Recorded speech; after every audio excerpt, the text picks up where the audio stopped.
अरे तू घे पहिल्यांदा घे तू बाहेर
छत्रपति श्री शिवाजी महाराज की जय।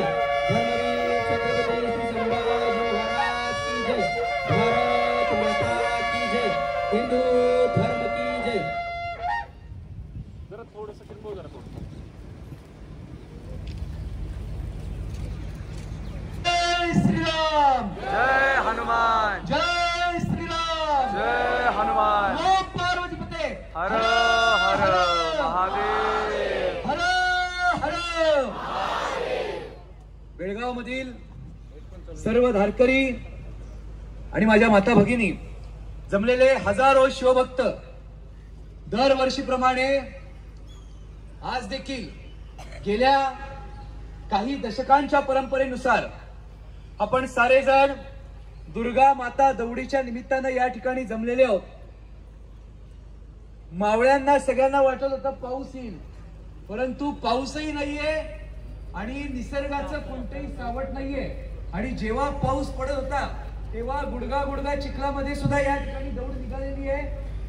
हे मावळे त्या शब्दांची आठवण करून देतात, भीती नामा तुझी मुळी ही गडगडणाऱ्या नभा आणि आसमानाच्या सुलतानीला जबाब देती जिभा, सह्याद्रीचा सिंह गरजतो शिवशंभू राजा आणि दरी दरीतून नाद गुंजला महाराष्ट्र माझा।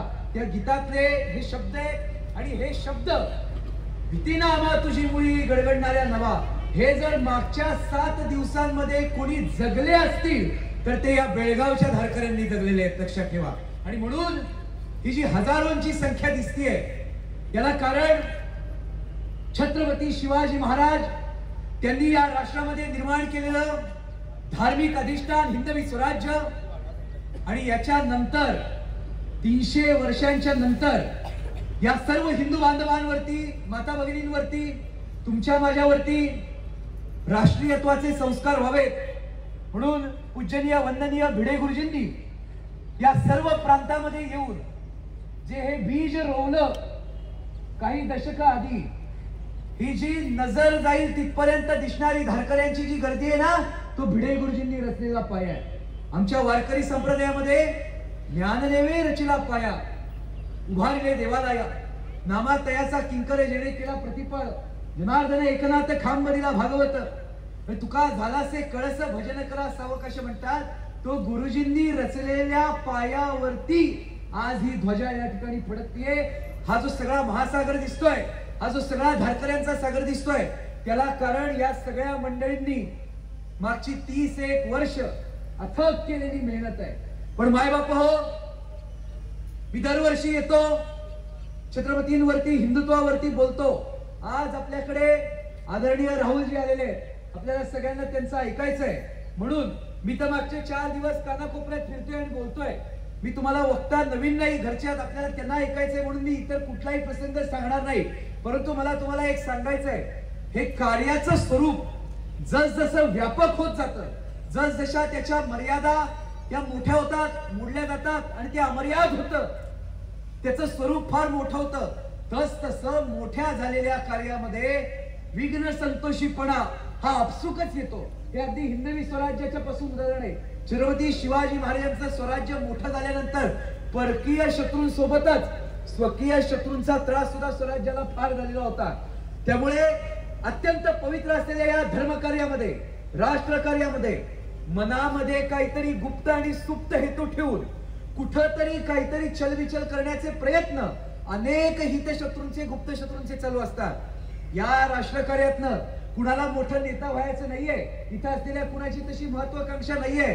इथं सगळ्यात मोठा कोण आहे तर तो भगवा ध्वज आहे आणि सगळ्यात वंदनीय कोण आहे तर छत्रपती शिवाजी महाराज आहेत. त्यामुळे असं जर काही विक्षिप्त विघ्न या महान कार्याच्या आड जर कोण करत असेल, असे हेवे दावे पाडून टाकण्याची जबाबदारी पुढच्या काळामध्ये आपल्यावर आहे. स्वराज्य निर्माण करताना जसं शिवरायांनी अफजल खान फाडला, लाल महालामध्ये शिरोई शाहिस्ते खानाची बोटं तोडली. मी ग्रामीण भागामध्ये फिरतोय आणि या सगळ्या भागांमध्ये त्या ठिकाणी बाकीच्या मुंबई पुण्याच्या शहरांपेक्षा सुद्धा अफजल खान वधाचे बॅनर या ठिकाणी अधिक झळकलेले दिसतात. ते काय पराक्रम आहे. कुठलंही शासन असो त्या बॅनरवर बंदी आणू शकतात, पण शिवरायांनी केलेल्या इतिहासावर कशी बंदी आणतील. लहान मुलाला जरी विचारलं जन्माला आलेल्या की शिवाजी महाराजांनी अफजल खान कशाने मारला होता, मी सांगितलं काय यांना, त्यांना माहित आहे हा येणाऱ्या पुढच्या पिढीचा इतिहास आहे. म्हणून तुम्ही एखाद्या बॅनरवरती, एखाद्या चित्रावरती काहीतरी नियम लागू शकतो, पण आईच्या उदरामध्ये हे संस्कार घेतलेल्या जन्माला येणाऱ्या पिढीवरती कायदे आणि नियम लागू शकत नाही.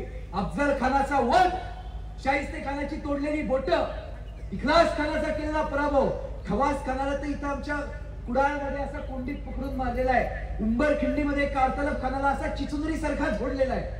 हे पराक्रम कधी कुणी मिटवू शकत नाही. सौरभ कर्डेच्या भाषेत सांगायचं झालं, हरे रंग का सपना पाले आया था अफजल माती में, शिव छत्रपति ने घुसा दिया था भगवा उसके छाती में. अशा पद्धतीचा पराक्रम आहे. हा पराक्रम आपण राष्ट्राची प्रेरणा म्हणून आज 300 वर्ष, 300 पण नाही, माफ करा मला, इथं तुम्ही सगळे जाणकार आहात. आज 2025 चालू आहे. अजून 5 वर्षांनी 2030 साली शिवाजी महाराजांना 400 वर्ष होणार आहे. बघता बघता 400 वर्ष होत आली. आमच्या आधीची ही पिढी 300 वर्ष म्हणायची. तुम्ही 350 वर्षापूर्वी असं ओघाने म्हणायचं. आपण 350 वर्षापूर्वी असं ओघाने म्हणायचो. ही लहान मुलं 400 वर्षापूर्वी म्हणत जातील. बघता बघता 400 वर्ष आली शिवाजी महाराजांना. यंत्र बदलली, तंत्र बदलली, युग बदलली, आकडे बदलले, माणसं बदलली, पिढ्या बदलल्या, पण त्यांनी केलेल्या पराक्रमातनं मिळणारी प्रेरणा मात्र आजही जशीच्या तशी कायम आहे. आणि म्हणून सकल हिंदू समाज जो तुम्ही आम्ही आहोत, याला दिशा देणारी, प्रेरणा देणारी शिवरायांची, छत्रपती संभाजी महाराजांची, धर्मवीरांची आणि त्याच्याबरोबर हंबीरराव, प्रतापराव, संताजी, धनाजी, बाजीप्रभू, मुरारबाजी, तानाजी यांची ही जी अजरामर जीवन गाथा आहे, ही दरवर्षी आपण दौडीच्या माध्यमातून या ठिकाणी गात असतो. तुम्ही आज बघितलं असेल राहुलजी की प्रत्येक गल्लीमध्ये एक वेळ, म्हणजे मी तरी महाराष्ट्राच्या बाहेर जाऊन दिल्ली, कलकत्ता, गुजरात जिथे कुठे गेलोय, महाराष्ट्रात अनेकदा बघितलंय आणि मला सांगायला आज अभिमान वाटतो. मी हे डंके की चोट पे सांगतो की महाराष्ट्रापेक्षा सुद्धा मोठी दौड जर कुठं होत असेल आणि कुणी जिवंत ठेवली असेल तर ती बेळगावनी जिवंत ठेवली आहे. लक्षात ठेवा, ती तुम्ही सगळ्यांनी जिवंत ठेवलेली दौड आहे.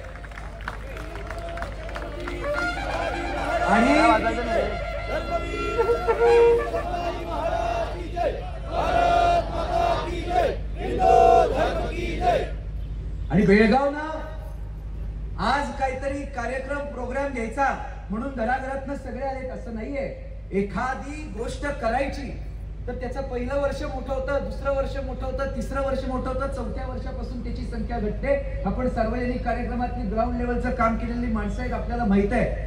पण एखाद्या गोष्टीचं सातत्य इतके वर्ष टिकवणं हे फक्त बेळगावला जमलंय. आमच्या वारकरी संप्रदायामध्ये ज्ञानोबारायांच्या हरिपाठामध्ये नित्यनेमन आम्ही प्राणीजे दुर्लभ लक्ष्मी वल्लभ तया जवळी, याच्या पहिल्या 2 शब्दांचा अर्थ काय? नित्य नियमाने प्राणी जे दुर्लभ आहेत, जे नित्य नियमाने हे करतात लक्ष्मी आणि वल्लभ त्यांच्यापाशी आहेत. बेळगावची दौड गेली 37 वर्ष 27 वर्ष नित्य नियमानं चालू आहे. म्हणून हे तेज, हा सगळा हिंदूंचा सागर, हा देशातल्या मोठ्या दौडीच्या गणनेमध्ये गेलेला आहे. आणि अशा दौडीला कुठनंही डंख लागू नये, कुठनंही काहीतरी त्याला नजर लागू नये, त्याच्यामध्ये काहीतरी विक्षिप्त होऊ नये, ही जबाबदारी प्रत्येकाची आहे. समर्थांनी सांगितलं अखंड सावधान असावे, अखंड सावधान शिवछत्रपती होते. म्हणून आपल्याला याच्या भेटीला जाताना चिलखत घालून गेलेले आहे. आपल्याला या ठिकाणी या पवित्र कार्यामध्ये, भगव्या ध्वजाच्या कार्यामध्ये, हिंदुत्वाच्या कार्यामध्ये, या राष्ट्राच्या कार्यामध्ये आणि या प्रत्येक गल्लीमध्ये एक वेळ ही माणसं 3-3, 4-4 दिवस झोपत नाही, पण या दौडीचं स्वागत करण्यासाठी अशा पद्धतीने थांबतात. मी ग्रामीण भागात 4 दिवस जातोय, पूर्व पश्चिम उत्तर दक्षिण, तुम्हाला सगळ्यांना माहिती आहे. कशासाठी जातोय? एरवी सारखे दिवस आहे, या प्रत्येकाला माहिती आहे. माझ्या पायाला इकडे 7, इकडे 3 टाके, तिथं हात तुटलाय, पण माय बाप हो, गुरुजींनी चालू करून दिलेलं हे कार्य टिकावं, ही जशी तुमची इच्छा आहे तशी आमची सुद्धा प्रामाणिकपणे इच्छा आहे. म्हणून मी प्रत्येक गावात गेलेल्या ग्रामीण भागात एक वाक्य सांगितलं, ते वाक्य सांगतो आणि थांबतो. हा आमचा हिंदू समाज, राहुलजी, हा जो हिंदू समाज आपल्याला या ठिकाणी दुर्गा माता दौडीला दिसतो, हा सगळा नटून आलाय, थटून आलाय, मंगल वेशात आलेला आहे, हिंदू वेशामध्ये आलेला आहे. आज जर वर्षभराची चैत्र गुढीपाडव्यापासून, आजच्या चैत्र गुढीपाडव्यापासून उद्याच्या पुढच्या वर्षीच्या चैत्र गुढीपाडव्यापर्यंत जे हिंदूंची कालगणना असते, त्या हिंदू नववर्षाची जर का आपण यादी काढली तर हिंदू समाज एवढ्या पहाटे ब्रह्ममुहूर्तावर उठून फक्त 2च वेळा बाहेर पडलेला दिसतो. एरवी तो कधी दिसत नाही. त्यातली पहिली वेळ म्हणजे मंगल वेश घालून, हिंदू वेश घालून ब्रह्ममुहूर्तावर हिंदू बाहेर पडतात, ते आमच्या वारकरी संप्रदायातल्या काकड्याला, कोजागिरी पौर्णिमेपासून त्रिपुरारी पौर्णिमेपर्यंत. आणि दुसरी वेळ जर वर्षातली कुठली असेल, ब्रह्ममुहूर्तावरती उठून हिंदू वेशात, मंगल वेशात बाहेर जायची, तर ती फक्त आणि फक्त गुरुवर्य भिडे गुरुजींनी चालू केलेली दुर्गा माता दौड आहे, लक्षात ठेवा. बाकी वर्षभर एवढ्या लवकर उठून कोणी जात, वासुदेव पिंगळे ते जात असतात. आणि म्हणून दुर्गा माता दौड, दुर्गा माता दौड, दुर्गा देवी भवानी, मी अनेक वर्ष बोलते, आज राहुलजी बोलणार आहे, पण मुद्दाम हे का सांगितलं हे सगळ्यांनी लक्ष ठेवा. आणि छत्रपती शिवाजी महाराज, धर्मवीर छत्रपती संभाजी महाराज, त्यांचे मावळे यांचा आदर्श डोळ्यासमोर ठेवून हे कार्य वाढवा, अधिकाधिक वाढवा. मी दरवर्षी बघतो संख्या त्या पार गाडीच्या पलीकडे गेलेली असते. एक दिवस असं इथे अतुल पुरोहितचं दुकान आहे ना, मला बेळगाव पाठ झालं या सगळ्यामुळे, त्याच्या पुढपर्यंत संख्या गेलेली असेल. तो दिवस लांब नाही, पण त्यासाठी प्रत्येकानं अहोरात्र मेहनत करणं गरजेचं आहे. आज तुम्ही निसर्गाशी झुंजून इथं बसलेले आहात, उद्या भविष्यामध्ये कुठल्याही गोष्टीशी, समाज विघातक गोष्टींशी झुंजावं लागेल. छत्रपती शिवाजी महाराजांनी 36 वर्षाच्या राजकीय कारकिर्दीत 1644 ते 1680 परकीयांशी लढताना अनेक गोष्टी अशा सुद्धा त्यांना त्या ठिकाणी झुंजाव्या लागल्या होत्या. त्यांचा आदर्श कायम ठेवा. डोळ्यासमोर गुरुजींनी दिलेलं त्या ठिकाणी धारातीर्थ गडकोट मोहिमेची संख्या वाढवा. आणि माता भगिनी, लव जिहाद असेल, मी दरवर्षी आल्यापासून हे सांगतोय की जेव्हा पहिल्या वर्षापासून तुम्ही मला एवढंसं बघताय तेव्हापासून बोलतोय, लव जिहादला बळी पडू नका, हिंदुत्वाचं कार्य वाढवा. गड जिहाद नावाचा प्रकार चालू आहे, गड किल्ल्यांवरती लक्ष ठेवा. धारकरी बांधव सगळे कुठेतरी काहीतरी छोटस फडकं बिडकं येतं, 6 महिन्यात त्याच्या भोवती दगड येतात आणि त्याच्यानंतर पांढऱ्या दगडांचं बांधकाम होऊन नंतर आपल्याला कळतं अरे आक्रमण झालं, अतिक्रमण झालं. अतिक्रमण वगैरे काही नाही. गड किल्ले हे तुमच्या माझ्या बापजाद्यांचे, तुमच्या माझ्या काही पिढ्या आधी रक्त सांडून आपल्या हाडामांसाच्या रक्ताचा चिखल त्या ठिकाणी पडल्यानंतर छत्रपती शिवाजी महाराजांनी ते मिळवलेले आहेत. ते हिंदूंचेच होते आणि हिंदूंचेच राहतील. यासाठी गडांवरती लक्ष द्या. आणि गडाकोटांवरती लक्ष देण्यासाठी वर्षभरामधली जी धारातीर्थ गडकोट मोहीम यात्रा असते, त्याला सगळ्यात जास्त संख्येने या ठिकाणी उपस्थित राहा. माता भगिनी, दुर्गा माता दौडीला उपस्थित राहा. आणि सुवर्ण सिंहासनाचा आपला जो विषय आहे, त्या 32 मण सोन्याच्या सुवर्ण सिंहासनाचा जो संकल्प केलेला आहे, त्या संकल्पनाला रायरेश्वराच्या वरती करंगळीच्या रक्ताचा अभिषेक करून छत्रपती शिवरायांनी आणि मावळ्यांनी ज्या पद्धतीने हिंदवी स्वराज्याचा संकल्प केला होता, तसा संकल्प आपल्याला गुरुजींनी करायला लावलेला आहे. ती पवित्रता त्यात आहे. काळ बदलत असतो पण निष्ठा बदलत नसते. काळ बदलत असतो पण परंपरा बदलत नसते. काळ बदलत असतो पण संस्कृती बदलत नसते. तुमची माझी संस्कृती, तुमची माझी निष्ठा आणि तुमची माझी परंपरा ही छत्रपतींच्या पायापासून चालू होते, त्यांनी केलेल्या कृतींपासून चालू होते. आणि म्हणून केवळ दुर्गा माता दौडीत येताना छत्रपतींची गीतं म्हणून नव्हे, ती गीतातली वाक्य तशी कृती आपण जगलो देखील पाहिजे. हे मला ठेवा, तुकोबाराय म्हटलेलं, बोले तैसा चाले त्याची वंदावी पावले, त्याचे झाडीनं अंगण त्याचे दास्यत्व करीन, त्याचा होईन किंकर उभा ठाकेन जोडून कर. तुका म्हणे देव त्याचे चरणी माझा भाव. म्हणजे काय तर जो बोलतो, गातो आणि त्याच पद्धतीनं जगतो, तशा पद्धतीचा माणूस धन्य आहे. त्याच्या चरणी पांडुरंगाचे आशीर्वाद आहेत त्याच्यावरती. म्हणून पंढरीचा विठोबा, आळंदीचा ज्ञानोबा, देऊचा तुकोबा आणि आमच्या रायगडचा शिवबा, या 4 लोकांना आयुष्यभर उराशी स्मरून हे कार्य छत्रपतींच्या राजमुद्रेमध्ये जो शब्द आहे वर्धिष्णू विश्ववंदिता, तर वर्धिष्णू म्हणजे वाढवत जाणे किंवा वाढणे किंवा मोठं होणे, हे मोठं करा. आणि असंच दिसा मासानं या सगळ्या मंडळींच्या पाठीशी थांबून हिंदुत्वाचा हा भगवा ध्वज या प्रांतामध्ये अधिकाधिक तेजानं कसा फडकेल याची काळजी आणि याची जबाबदारी प्रत्यक्ष छत्रपतींनी तुमच्यावरती टाकलेली आहे, गुरुजींनी तुमच्यावरती टाकलेली आहे. हे ध्येय आणि हे शब्द मनामध्ये ठेवून कार्य करा. एवढं बोलतो आणि या ठिकाणी मी थांबतो. जय हिंद, जय भारत, रामकृष्ण हरी. पुण्यश्लोक छत्रपती श्री शिवाजी महाराज की जय. धर्मवीर छत्रपती श्री संभाजी महाराज की जय. भारत माता की जय. हिंदू धर्म की जय. श्री आदिशक्ती तुळजा भवानी, परम पवित्र भगवा ध्वज, समशेरीच्या धारेवरून हिंदुत्वाची पूजा बनणारे छत्रपती शिवराय, या देशाच्या स्वातंत्र्यासाठी ज्या ज्या ज्ञात अज्ञात क्रांतीवीरांनी पंचप्राणांची कुरवंडी केली ते सर्व क्रांतीवीर, आणि स्वातंत्र्यानंतरच्या 78 वर्षात देव, देश आणि धर्म यासाठी ज्यांनी ज्यांनी प्राणांची आहुती दिली, आणि आजही आपण असे कार्यक्रम करत असतो कारण पुणे 45 मध्ये डोळ्यात तेल घालून आपल्या देशाच्या सीमांचं रक्षण जे जवान करत असतात त्या सर्वांना विनम्र वंदन. श्री शिवप्रतिष्ठान हिंदुस्थान बेळगावच्या वतीने गेली 27 वर्ष ही दुर्गा दौड आयोजित केली जाते. या दौडीमध्ये यावर्षी नवरात्र हे 1 दिवसांनी जास्त आलं, त्यामुळे गेले 11 दिवस बेळगाव आसपासचे सगळे परिसर या भागामध्ये आपल्यासारखे अनेक धारकरी, हिंदुत्वावरती प्रेम करणारे नागरिक, माता भगिनी, या सगळ्या तरुण तडफदार अशा मुली आपण सगळ्यांनी सहभाग घेतला. या शब्दामध्येच एक गंमत आहे. पूर्वी ज्या वेळेला परकीय आक्रमण व्हायची, सौरभजी जे म्हणले, त्यावेळेला किल्ला हा फारसी शब्द होता, नंतर गडकोट हा शब्द आला.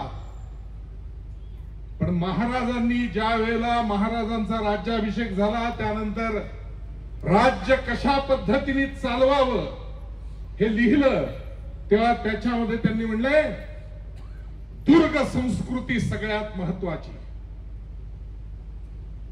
दुर्गांचे रक्षण परम आवश्यक असं महाराजांनी म्हटलेलं आहे.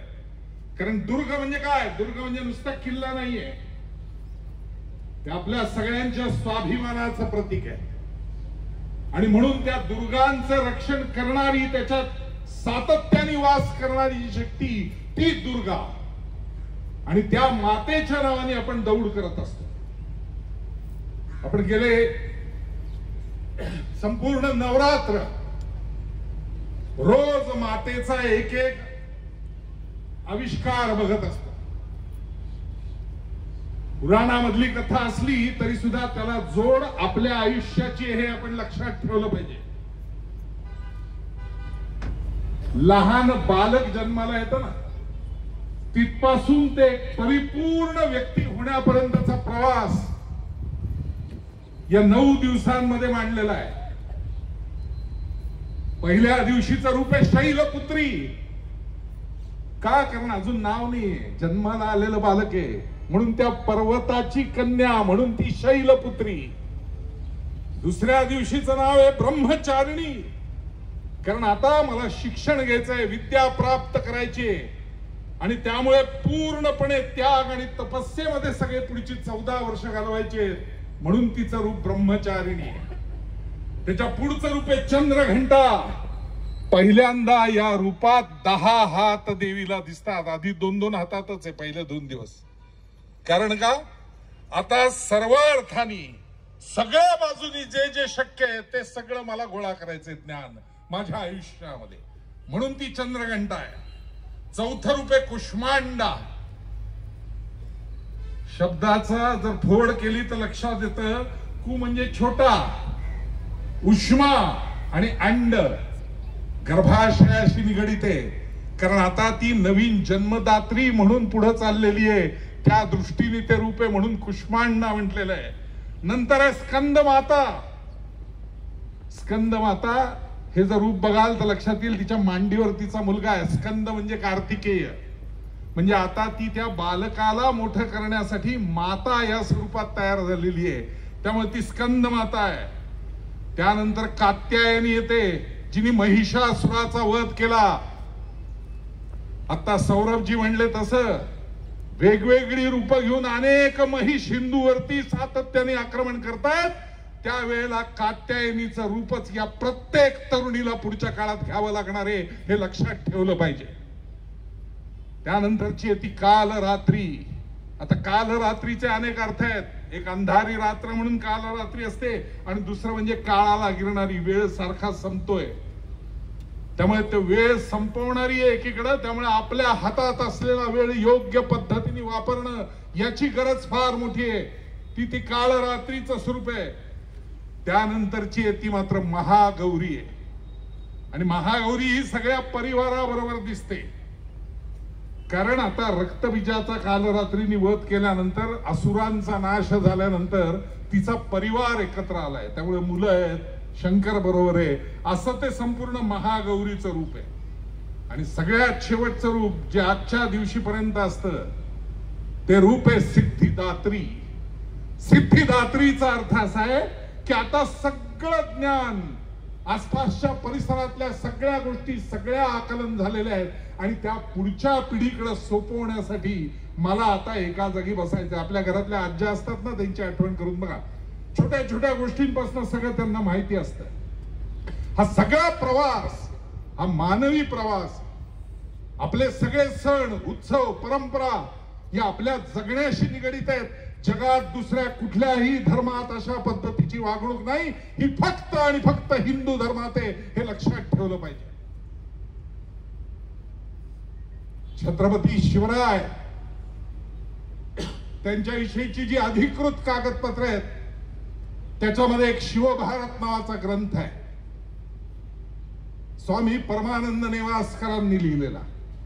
त्या शिवभारत ग्रंथात शिवरायांच्या जन्माच्या आधीपासून अनेक कथा लिहिलेल्या आहेत. त्यातली फक्त एक गमतीशीर लहानपणीची महाराजांची कथा मुद्दाम सांगावीशी वाटते. महाराज जन्माला येण्याच्या आधी आऊसाहेबांना, जिजाऊ साहेबांना ज्या वेळेला डोहाळे लागले, ते आपण पाहिलेलं असतं. डोहाळे लागले की वेगवेगळ्या इच्छा होतात. कोणी म्हणतं मला आंबट खायचंय, कोणी म्हणतं तुरट खायचंय, कोणी म्हणतं गोड खायचंय, कोणी म्हणतं अमुक गोष्ट करावीची वाटते. जिजाऊंच्या डोहाळ्यांचं वर्णन असं आहे की 8वा महिना लागलेला असताना जिजाऊंना असं वाटत होतं की सह्याद्रीच्या दऱ्याखोऱ्यात भाला घेऊन घोडा उधळावा आणि एखाद्या रानडुकराची शिकार करावी. डोहाळा सुद्धा कसा आहे बघा, साधी गोष्ट आहे. अनेक लोकांच्या घरात जवळपास शेतकरी असतील, शेजारी शेजारी लागून जमीन असते, आपण बी पेरतो, तोही पेरतो. एका बाजूचं बी दोघांनी सारखंच पेरलेलं असून जास्त टरारून येतं, दुसऱ्या बाजूचं कमी येतं का? त्याचं कारण त्या मातीने ठरवावं लागतं की माझ्यामध्ये कुठलं बी रुजावं. ही जिजाऊंची इच्छा होती की माझ्या पोटी शिवबा जन्माला यावा. ते कडक डोहाळे आणि त्यानंतर शिवरायांचा शिवनेरीवर जन्म झाला. आपल्यापैकी अनेक जण कदाचित मोहिमेमध्ये जात असतील तेव्हा त्यांनी शिवनेरीवरती जाऊन पाहिलं असेल. जिथे शिवरायांचा जन्म झाला ती जी जन्मदात्री खोली आहे ती आता शासनाने चांगली दगडी बांधलेली आहे आणि जुन्या घरांना असतात तसा त्याला उमरा आहे, पण तो उमरा दगडी आहे. आणि केवढा आहे उमरा? साधारणतः वीतभरापेक्षा थोडा जास्त रुंद आणि 1.5 वीत उंच आहे. म्हणजे एखादं मूल नुकतं चालायला लागलं की घराबाहेर जाऊ नये म्हणून आया कडोसरी लावतात ना, तेवढा उमराच आहे. आणि त्या शिवभारतातलं वर्णन असं आहे की बाल शिवबा अत्यंत बाळसेदार गलेलठ्ठ होते अत्यंत लहानपणी. त्यामुळे चालायला लागले की मांड्यांना मांड्या घासायच्या असं वर्णन आहे. पण त्यांना त्या खोलीत अडकायचं नसायचं, बाहेर पडायचं असायचं. मग त्यांना सांभाळण्यासाठी आऊसाहेबांनी 2 दाया ठेवल्या होत्या. त्या दायांची नजर चुकवून ते त्या उमऱ्यावरती कसे बसे चढायचे. चढले की पलीकडे उतरता यायचं नाही, एवढा उंच उमरा. मग स्वतःला झोकून द्यायचे, थपकन पडायचे. आता आपण बघतो बघा, नुकतं चालायला लागलेलं मूल असतं, चालता चालता पायातला जोर जातो, धपकन पडतं. सवय काय असते? पडलं की ते आधी आजूबाजूला बघतं. कुणी बघत असेल तर भोकाड पसरतं, नसेल तर आपलं आपलं उठून चालायला लागतं. पण शिवबांचं वर्णन असं आहे की पडताना सुद्धा ओढ घट्ट मिटून घ्यायचे की आवाज सुद्धा नको, आपण बाहेर पडलोय. आणि समोरच्या जंगलात पळत सुटायचे. आजच्यासारखा उघडा बोडका नव्हता शिवनेरी. मग कधीतरी आऊसाहेबांच्या लक्षात यायचं की बाल शिवबा दिसत नाही घरात. मग ती त्या दायांवर ओरडायची, बघा कुठे गेलाय जंगलात आतमध्ये, समोर साप किरडू काहीतरी जनावर त्रास देईल, आधी शोधून आणा त्याला. मग पुढचं वर्णन आहे, दाया येत आहेत असं दिसलं की बाल शिवबा एखाद्या सांदी थापटीत एखाद्या वेलीच्या याच्यात आतमध्ये लपायचा. आणि करायचं काय, तर ती दाई जवळ आली की अत्यंत उत्तम नकलाकार होते लहानपणापासून शिवराय. ते मोराचा किंवा चितळाचा आवाज काढायचे, चुतुर चुतुर चुतुर असा.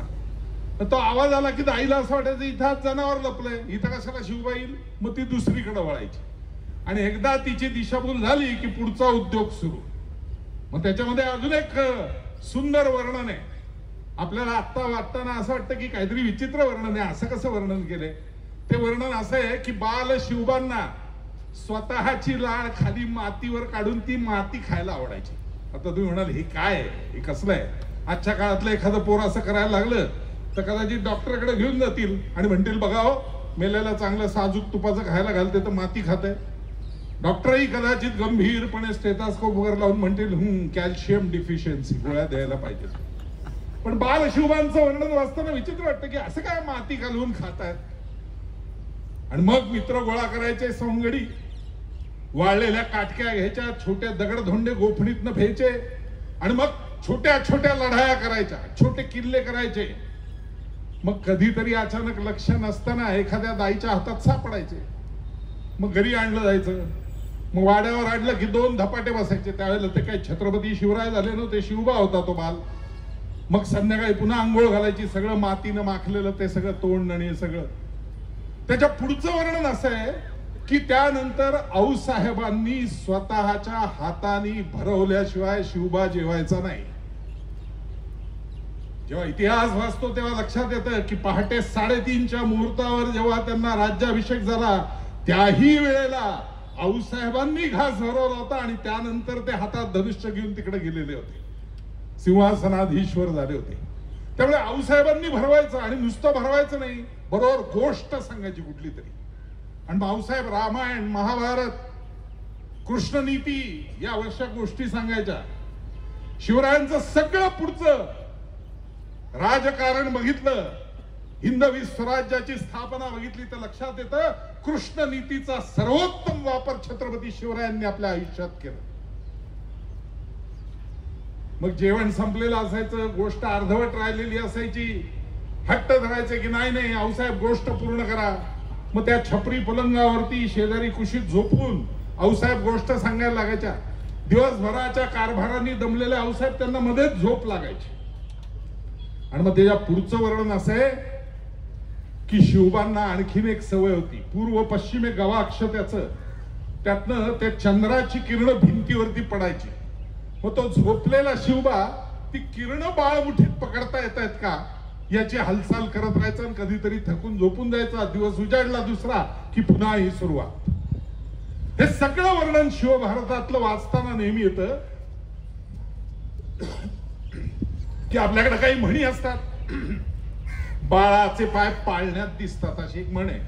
म्हणजे थोडक्यात लहानपणी तो काय करतोय याच्यावरती पुढे तो काय होणार याचे आडाखे बांधले जातात. पण या सगळ्या म्हणीला छेद देणारं व्यक्तिमत्व म्हणजे छत्रपती शिवराय असं म्हटलं पाहिजे. कारण ज्याला लहानपणी स्वतःच्या जन्मदात्या खोलीचा उमरा ओलांडता येत नव्हता, त्यांनी साजिरा गोजिरा पर्यंत जाऊन 360 किल्ल्यांचं हिंदवी साम्राज्य उभं केलं. ज्याला लहानपणी स्वतःच्याच लाळेमध्ये कालवून माती खावीशी वाटत होती, त्यांनी बाजूच्या 5ही शाह्यांना माती चारली आणि भगव्याची प्रतिष्ठा सर्वोत्तम केली. आणि ज्याला लहानपणी स्वतःच्या मुठीत चंद्राची किरण पकडावीशी वाटत होती, त्याच्याच मुद्रेमध्ये इतिहासकारांना प्रतिपश्चंद्र लेखे व वर्धिष्णुर विश्ववंदिता हे लिहिण्याची वेळ त्यांनी आणली. त्यामुळे शिवरायांचा सगळाच इतिहास अत्यंत दैदिप्यमान आहे. त्यांच्या आयुष्यातली प्रत्येक घटना ही आपल्याला काहीतरी शिकवणारी आहे. महाराजांनी राज्याचं व्यवस्थापन कसं करावं याविषयीची मी मगाशी म्हणलं दुर्ग संस्कृती, हे सगळं आपल्यापर्यंत आलं कुठनं? महाराजांच्या अष्टप्रधानातले जे अमात्य होते ते जवळजवळ 100 वर्षांपर्यंत जगले. त्यांनी 5 छत्रपती पाहिले. त्यातले शिवरायांचे नातू दुसरे संभाजी यांनी अचानक अमात्यांना एक दिवशी विचारलं की का हो, आमचे आजोबा अत्यंत कडक शिस्तीचे होते आणि त्यांनी प्रशासन कसं सांभाळावं याचे काही नियम केले होते, असं आम्ही फक्त ऐकून आहोत, ते आम्हाला कळेल का? आणि मग त्या दुसऱ्या संभाजी महाराजांच्या विनंतीवरून अमात्यांनी ते सगळं लिहून काढलं. म्हणून आज शिवरायांचं सगळं व्यवस्थापन आपल्या समोर येतं आणि कळतं की किती छोट्या छोट्या गोष्टींमध्ये महाराजांनी विचार केला होता. एक छोटस उदाहरण देतो. दुर्ग संस्कृतीचा विषय करतोय म्हणून त्यांनी असं लिहिलेलं आहे, एका दुर्गापासून 20 कोसांच्या अंतरात असलेल्या दुसऱ्या दुर्गापर्यंत त्या दुर्गावरचा जो किल्लेदार असेल त्याच्या जवळचा मित्र नातेवाईक कोणीही किल्लेदार म्हणून नेमू नये. का? गेला सोडून किल्ला अचानक, काय नाही तिकडे पूजा होती, बोलवलं होतं, मुलीचं काहीतरी होतं कार्यक्रम म्हणून बोलवलं होतं, चालणार नाही. परम उग्र असं संरक्षण असलं पाहिजे दुर्गाचं. त्यामुळे जर किल्लेदाराला दुर्ग सोडायचा असेल तर त्यांनी रायगडी जाऊन आधी सांगायचं की मला अशा अशा कार्यक्रमासाठी जायचंय, बदली किल्लेदार दिला जाईल आणि त्यानंतर किल्लेदाराला जायला परवानगी मिळेल. कारण किल्ल्यांचं संरक्षण म्हणजे देशाचं संरक्षण. आज काळाच्या ओघात बदललेलं स्वरूप म्हणजे काय? आपले सण, आपल्या परंपरा हे आपले किल्ले आहेत. ते जर आपण जिवंत ठेवले नाहीत तर कोण ठेवणार? किती आक्रमण होत आहेत हिंदूंवरती आपण रोज बघतोय. समाज माध्यमातली सगळ्या गोष्टी आता लोकांसमोर रोजच्या येत असतात. अशा वेळेला भगव्याचं पावित्र्य राखणं, खऱ्या अर्थाने हा हिंदूंचा जगाच्या नकाशातला एकमेव देश आहे म्हणून हिंदुस्थान म्हणून पूर्वीची प्रतिष्ठा मिळवून देणं ही काळाची गरज आहे. आणि ते आपल्यासारख्या धारकऱ्यांनी घेतलेलं व्रत म्हणून आपलं कौतुक जास्त आहे असं मी मनापासून म्हणेन. गुरुजींनी त्यावेळेला केलेला हा प्रकल्प आज एक मोठं स्वरूप घेतोय. सौरभजींना बेळगावची माहिती आहे म्हणून त्यांनी कुठल्या तरी दुकानाचा उल्लेख केला की तिथपर्यंत ती दौड असेल आणि पुढच्या काळात दिसेल. मी एक साधं म्हणेन 27 वर्ष झाली आहेत. त्यांनी सांगितलं तसं दौड, त्या निमित्ताने त्याच्यामध्ये आपण गाणारे शिवरायांचे पोवाडे, वेगवेगळ्या कविता या मनात रुजवून आपल्या रोजच्या आयुष्यामध्ये आचरणात आणणं हे तर आहेच. पण माझं वैयक्तिक मत असं, 27 वर्ष झाली आहेत. छत्रपतींचा राज्यकारभार 36 वर्षांचा होता.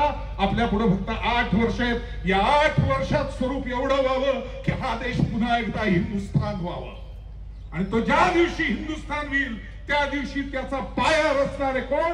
तर हे सगळे दौडीतले धारकरी असं त्या दिवशी जाहीर होईल असं मनापासून मला म्हणावंसं वाटतं. त्यामुळे शिवरायांचा आदर्श छत्रपती संभाजी महाराजांचा धर्मरक्षक म्हणून असलेला आदर्श, पुढच्या काळात ज्यांनी ज्यांनी हिंदवी साम्राज्य मोठं करण्यासाठी प्रयत्न केले त्या सगळ्यांचा आदर्श, आणि त्याचबरोबर आपली संस्कृती टिकवण्यासाठी पुण्यश्लोक अहिल्याबाई होळकरांपासून ज्या ज्या स्त्रियांनी सुद्धा मोठा लढा उभा केला सगळ्या अर्थी, त्या सगळ्यांचा आदर्श पुढच्या काळात आपल्या सगळ्यांच्या समोर असला पाहिजे. मगाशी देखाव्यांविषयी बोललं गेलं, त्यातल्या प्रतापगडाच्या अफजल खान वधाच्या देखावर बोललं गेलं. गंमत म्हणून फक्त सांगतो, काय विचित्र डोकी असतात आपल्यातल्या काही लोकांची. प्रतापगडावरती अफजल खानाचा कोथळा बाहेर काढल्यानंतर महाराजांनी त्याचं मुंडकं कापलं, जे संभाजी गावजींनी ते एका मोठ्या ताटामध्ये घेऊन त्याच्यावर वस्त्र ठेवून ते राजगडी पाठवलं. का तर आऊसाहेब, तुमच्या इच्छेप्रमाणे महिषासुराचा वध केला मी, हा महिष मारला आपल्या पायाशी. पण आपल्या संस्कृतीत मरणांत आणि वैराणी, एकदा जीव गेला की उरलेल्या गोष्टीमध्ये ते जशी विटंबना करतात तशी आपण करत नाही. आपल्याला माहिती असेल, आपल्या अनेक सैनिकांची शव तिथं परत पाठवताना केवढी विटंबना झाली. पण शिवरायांनी असं सांगितलं की तो उत्तम प्रशासक होता, तो आमच्या स्वराज्याच्या विरोधात आला होता, म्हणून मी त्याला धडा शिकवला. आता उरलेल्या धडाची विटंबना नाही, ते तिथेच खड्डा करून पुरा आणि त्याच्यावरती एक दिवाबत्ती ठेवा. एवढीशी पत्र्याची शेड होती त्या काळात. काय झालं माहित नाही, आपल्यातल्याच बायका तिथं जाऊन काहीतरी चिंध्या लावायला लागल्या, नवस बोलायला लागल्या, आणि करता करता करता करता तो अब्दुल्ला बुरुज सगळा एवढा मोठा झाला की आम्हाला कोर्टात लढावं लागलं, सुप्रीम कोर्टापर्यंत. आणि शेवटी सुप्रीम कोर्टात लढत जिंकल्यानंतर ते आता स्वरूप परत पूर्वीचं आलं, अन्यथा ते वाढत चाललं होतं. या सगळ्या दुर्गांना मला सांगावं असं वाटतं, असं जर कोणी चुकीचे नवस बोलणारं दिसलं ना, कारण सौरभजी लवजी या विषयी बोललेच आहेत, पण चुकीचे नवस बोलणारं दिसलं तर विचार सुद्धा करायचा नाही, 2 पहिल्या द्यायच्या ती धुंदी उतरण्यासाठी डोक्यातली, आणि मग बाकीचं बोलायला सुरुवात करायची. कारण नुसतं बोललं तर ऐकत नाही तशी वेडी झालेली लोकी. आणि मनात असं धरायचं गृहीत की जर तुम्ही असे नवस बोलणार असाल तर आम्ही हीच इच्छा मनी बाळगू की आमच्या पोटी पुढच्या काळात शिवबा जन्माला येईल, जो तुमच्या अवलादीचा कोथळा बाहेर काढेल. त्यामुळे इथून पुढे जास्त सजगतेने हिंदू म्हणून आपल्याला पावलं उचलावी लागणार आहेत. हिंदू ही संस्कृती आहे. हिंदू हा कोणी एकाने स्थापलेला धर्म नाही. आर्य सनातन वैदिक धर्म आहे तो. त्या धर्माची तत्व मूल्य तितकीच मोठी आहेत. आज दसरा आहे कारण का त्या दशाननाचा पराभव केला ना. राम मंदिराच्या सगळ्या त्या काळामध्ये आम्ही ज्यावेळेला त्यात लढत होतो त्यावेळी पाहिले सुप्रीम कोर्टात काय काय दावे केले गेले. राम खरंच जन्माला आला का, हा इतिहास आहे का, या सगळ्या विषयावरती बोललं गेलं. पण आज जे राम मंदिर उभं राहिलंय त्याचा जेव्हा पाया खणत गेले तेव्हा असं लक्षात आलं की इसवी सन पूर्व पहिला ग्रीकांचा हल्ला झाला आणि लव आणि कुश जी प्रभू रामचंद्रांची 2 मुलं जुळी, त्या लवानी बांधलेलं वडिलांचं मंदिर त्या ग्रीकांनी तोडलं. आणि ते पूर्ण बांधण्याचं काम जर कोणी केलं असेल, कारण कार्बन टेस्टिंग झालंय त्याचं, आता 7 लेअर खाली गेलो आपण त्यावेळेला सापडलंय, तर ते राजा विक्रमादित्याने पहिलं परत बांधलं तोडलेलं मंदिर, ज्याच्या नावाने विक्रम संवत आपण म्हणतो त्या विक्रमादित्याने. आणि त्याच्याही पुढचा भाग प्रभू रामचंद्र इक्ष्वाकू कुलाचे 66वे वंशज, 65वे राजा दशरथ आणि प्रभू रामचंद्रांपासून 35वे वंशज पुढचे त्याच घराण्याचे, त्यांचं नाव बृहत बल. हे बृहत बल महाभारतामध्ये लढले आणि अर्जुनाने बृहत बलाचा पराभव केला याचाही उल्लेख येतो. त्यामुळे हा नुसता पुराणाचा भाग नाही, हा आपला इतिहास आहे. रामकृष्णांचा हा देश त्यांनी घडवलेला इतिहास आणि त्यांच्या नीतीनुसार आणि आचरणानुसार पुढच्या काळात 800 वर्षाच्या आक्रमणांचा इतिहास माहित असल्यामुळे हिंदवी साम्राज्याची स्थापना करून तो आदर्श निर्माण करणारे छत्रपती शिवराय. त्यामुळे तो आदर्श आपण सगळ्यांनी समोर ठेवावा. एका दिवसापुरतं करावं, नवरात्रापुरती ही दौड नाही, ही मनात 365 दिवस सातत्याने चालली पाहिजे की त्या दौडीपुरतं नाही, मला त्या दौडीतल्यासारखं आयुष्यभर जगायचंय, हिंदू म्हणून जगायचंय, ती तत्व घेऊन जगायचंय, हा समाज संपूर्ण उत्तम करण्यासाठी जगायचंय, हा परिसर उत्तम करण्यासाठी जगायचंय आणि जगाच्या नकाशावर पुन्हा एकदा अभिमानाने भगवा फडकवावा यासाठी जगायचंय. म्हणून तर पद्य आहे ना, ध्वनी फडकती लाखो झेंडे अरुणाचा अवतार महा, विजय श्रीला श्री विष्णुपरी भगवा झेंडा एकचे हा. गडकोटांवर असेल, वारकऱ्यांच्या धारकऱ्यांच्या खांद्यावरती असेल, मठ मंदिरांवर असेल, इथे सगळीकडे तो भगवा आहे, ते पावित्र्य आहे, ती सोज्वलता आहे आणि त्याचबरोबर तो कणखरपणा सुद्धा आहे. तो आपल्या मनामध्ये रुजवावा. पुढच्या काळामध्ये हिंदुत्वासाठी लढणारा, वैचारिक असेल, आर्थिक असेल, सामाजिक असेल, सर्व अर्थाने आपल्यातले सगळे वर्ण पंथ बाजूला ठेवून एक हिंदू समाज निर्माण करण्यासाठी आपल्यातला प्रत्येक धारकरी, ही प्रत्येक दुर्गा ही उभी राहावी, एवढीच इच्छा परम पवित्र भगवाध्वज आणि छत्रपती शिवरायांच्या पायाशी अर्पण करतो आणि माझ्या वाणीला विराम देतो. एकदा जोरदार घोषणा देऊया. छत्रपती शिवाजी महाराज की धर्मवीर छत्रपती संभाजी महाराज की जय श्रीराम. जय हनुमान. जय श्रीराम. जय हनुमान. भारत माता की जय. भारत माता की जय. वंदे मातरम. वंदे मातरम. धन्यवाद.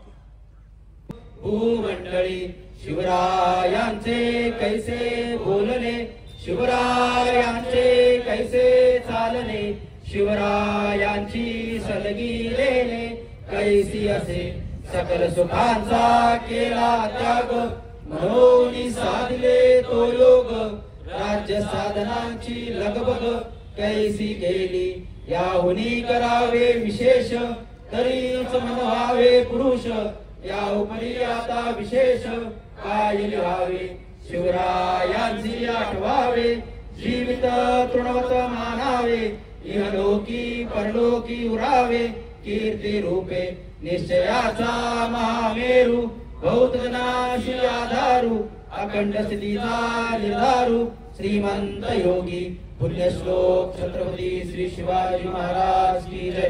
धर्मवीर छत्रपती श्री संभाजी महाराज की जय. भारत माता की जय. हिंदू धर्म की जय. यांचा ध्वज उतरवण्यात येईल. आपण उभं राहायचं आहे आणि त्यानंतर ध्वज उतरवल्यानंतरच आपण इथून जागा सोडायची. जय शिवाजी. हर हर हर हर.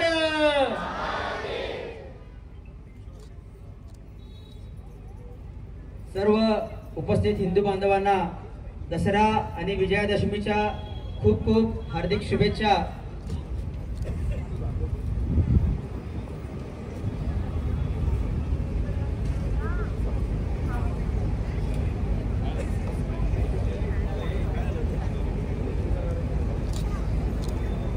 पुण्यश्लोक छत्रपती श्री शिवाजी महाराज की जय.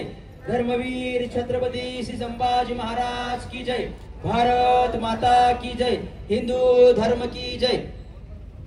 आजचा श्री दुर्गा माता दौडीचा कार्यक्रम संपन्न झाला असं मी जाहीर करतो. धन्यवाद.